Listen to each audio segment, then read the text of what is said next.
दोस्तों बहुत बहुत स्वागत करता हूं आप सभी का। क्या दिल्ली हाई कोर्ट सबसे करप्ट हाई कोर्ट बनता जा रहा है?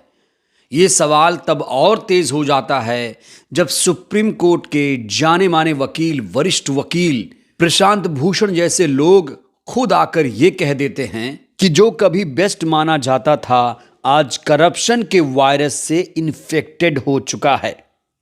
और इसी संदर्भ में आता है उन्नाव रेप केस का वो ऑर्डर जिसने दिल्ली हाई कोर्ट को पब्लिक स्क्रूटनी के सेंटर में लाकर खड़ा किया। एक ऐसा केस जो सिर्फ एक क्रिमिनल ट्रायल नहीं था बल्कि एक सर्वाइवर की पूरी जिंदगी, उसकी सुरक्षा और उसके वजूद से जुड़ा हुआ था। जब दिल्ली हाई कोर्ट ने बीजेपी के पूर्व एमएलए कुलदीप सिंह सेंगर की उम्र कैद की सजा रद्द करते हुए उन्हें सशर्त जमानत दी तो सिर्फ ये एक लीगल ऑर्डर नहीं था, ये एक इमोशनल भूकंप बन गया, खास तौर से उस सर्वाइवर के लिए जो लगातार इंसाफ के लिए जद्दोजहद कर रही है। दोस्तों ये तो आप सभी को मालूम ही होगा कि मंगलवार को दिल्ली हाई कोर्ट की बेंच, जिसमें जस्टिस सुब्रमण्यम प्रसाद और हरीश वैद्यनाथ शंकर शामिल थे, उन्होंने सेनगर के सेंटेंस को, उम्र कैद को सस्पेंड कर दिया जब तक उनकी अपील पेंडिंग रहेगी।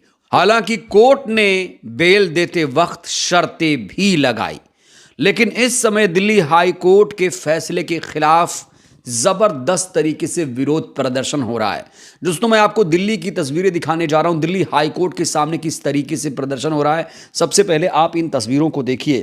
कुलदीप सेंगर की रिहाई के खिलाफ दिल्ली में प्रदर्शन हो रहा है।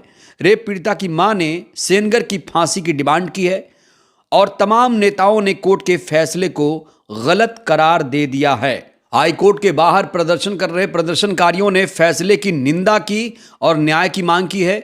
इस बीच पीड़िता की मां ने हाई कोर्ट के फैसले पर गहरा दुख जताया और अब उन्होंने सुप्रीम कोर्ट जाने की बात कही है। पीड़िता की मां ने जिस तरीके से सुप्रीम कोर्ट में जाने की बात कही, जिस तरीके से इस फैसले की, हाई कोर्ट के फैसले की निंदा की, उसने न्याय व्यवस्था पर गंभीर तरीके से सवाल खड़े कर दिए हैं। देखिए पीड़िता की मां ने क्या कुछ कहा। इनकी बेल खारिज की जाए। यूपी सरकार, दिल्ली सरकार से हमारी यही मांग है। हम सुप्रीम कोर्ट का दरवाजा खटखटाएंगे। हमको यहाँ पे भरोसा हट गया हाई कोर्ट पे। सुप्रीम कोर्ट का दरवाजा खटखटाएंगे, हमको न्याय मिलेगा। न्याय का भरोसा है। मेरे वकील जाएंगे, सुप्रीम कोर्ट जाएंगे, वहाँ पे नहीं मिलेगा, दूसरे देश में जाएंगे, पर हमको भरोसा है कि हमको न्याय मिलेगी। हमको न्याय मिलेगी। इनकी बेल कैंसिल होए और मेरे पति का जितने दोषी है सबको फांसी की सजा होना चाहिए। मुख्यमंत्री जी, योगी जी को, सबको एक खबर जा रही है, उनको सीधा फांसी होना चाहिए सबको। चाहे विधायक होए, किसी बच्ची के साथ रेप करे, आप फांसी का सीधा आदेश होए। तो उन्नाव रेप केस की पीड़िता की मां ने साफ तौर से कहा कि सेंगर की जमानत को तत्काल प्रभाव से रद्द किया जाए। अब वो सुप्रीम कोर्ट का दरवाजा खटखटाएंगी। उन्होंने कहा है कि हाई कोर्ट से हमारा विश्वास उठ गया है। अगर सुप्रीम कोर्ट से भी न्याय नहीं मिला तो हम दूसरे देश चले जाएंगे।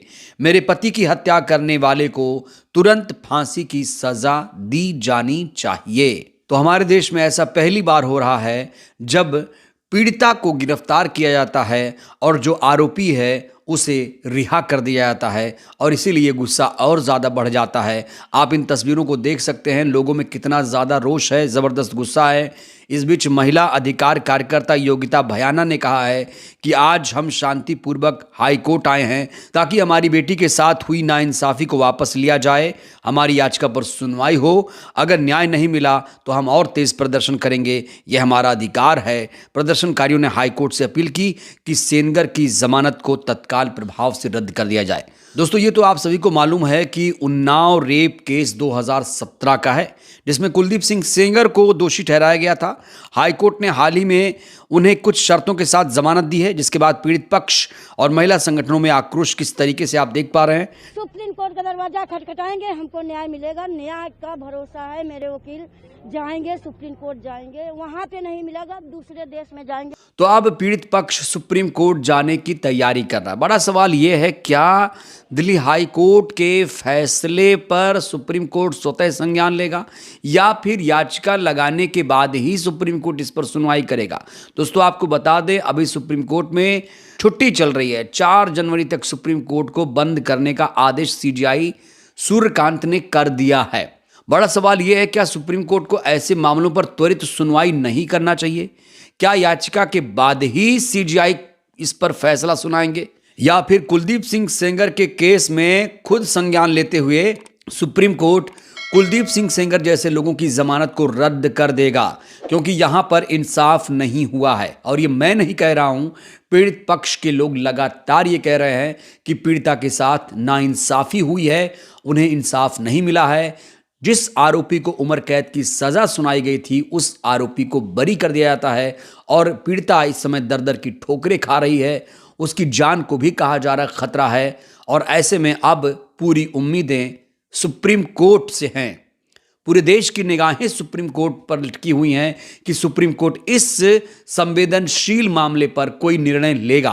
हाई कोर्ट से हताशा निराशा हाथ लगी है, क्योंकि हाई कोर्ट के फैसले के खिलाफ ऐसा प्रदर्शन पहली बार हो रहा है।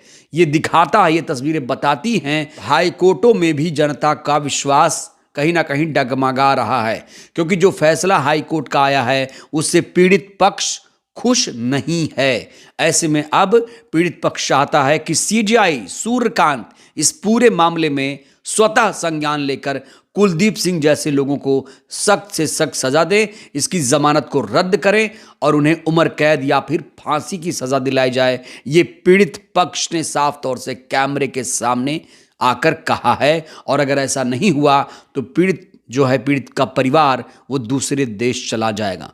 पूरे देश दुनिया ने ये तस्वीरें देखी हैं कि किस तरीके से हाई कोर्ट के फैसले के खिलाफ पहली बार ऐसा प्रदर्शन हुआ। तो न्याय व्यवस्था हमारे देश की कैसी है, ये तस्वीरें बता रही है। क्योंकि यहाँ पर अन्याय हुआ है, हाई कोर्ट से अन्याय हुआ है, न्याय नहीं हुआ है। इसलिए पीड़ित परिवार लगातार संघर्ष कर रहा है, लगातार सुप्रीम कोर्ट में गुहार लगा रहा है। अब सीजेआई से आखिरी उम्मीद है। सीजेआई देखते हैं इस पूरे मामले में क्या कुछ करते हैं। अगर सीजेआई ने इस पूरे मामले में त्वरित संज्ञान लेते हुए, स्वतः संज्ञान लेते हुए कोई निर्णय लिया, अच्छा फैसला लिया, तब जाकर सीजेआई कोई नज़ीर पेश कर पाएंगे। और सीजेआई सूर्यकांत को भी ये मामला खुद देखना पड़ेगा कि हमारे देश में क्या हो रहा है। वही हैं आखिरी उम्मीद इस पीड़ित परिवार के लिए। बहरहाल इस वीडियो में इतना ही। इस पूरी खबर को लेकर आप लोग क्या सोचते हैं? क्या पीड़ित परिवार को न्याय मिलेगा? क्या सीजेआई इंसाफ देंगे? आप लोग क्या सोचते हैं? राय दीजिएगा। धन्यवाद।